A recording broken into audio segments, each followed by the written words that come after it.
Snaga naroda pobedila je ucene iz Brisela. Ponovljeno je na konferenciji za novinare koju je u Boru organizovao pokret Srpske Dveri, povodom nedavnih protesta na Trgu Republike u Beogradu.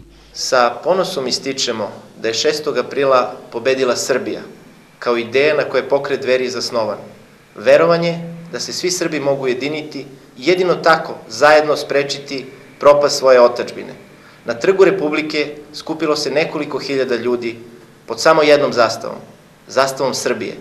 Tu su bili predstavnici Udruženja književnika, Srpske akademije nauka i umetnosti, ekološkog pokreta, studenti Beogradskog univerziteta, srednjoškolci grada Beograda, Udruženje Nikad granica, patriotske organizacije Obraz i Naši, kao i ugledni sportisti, ekonomisti, reditelji.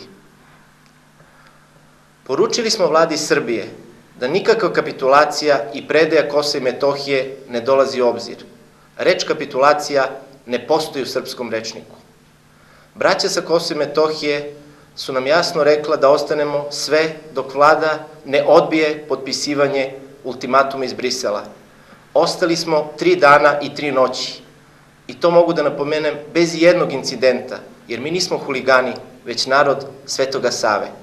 Uspeh protesta je u tome što se na krilima narodnog nezadovoljstva koje se prenelo sa Trga Republike danas u 17 časova okupljamo u Novom Sadu, gde smo otvoreno protiv separatizma u Vojvodini. Na tom velikom narodnom skupu će pored ovih nabrojenih organizacija sa skupa u Beogradu konačno biti i predstavnici vladajućih stranaka. Članovi pokreta Srpske Dveri u Boru na konferenciji za novinare zahvalili su se sugrađanima koji su pomogli odlazak na protest u Beograd, studentima koji su bili na protestu i medijima koji objektivno prate aktivnosti pokreta.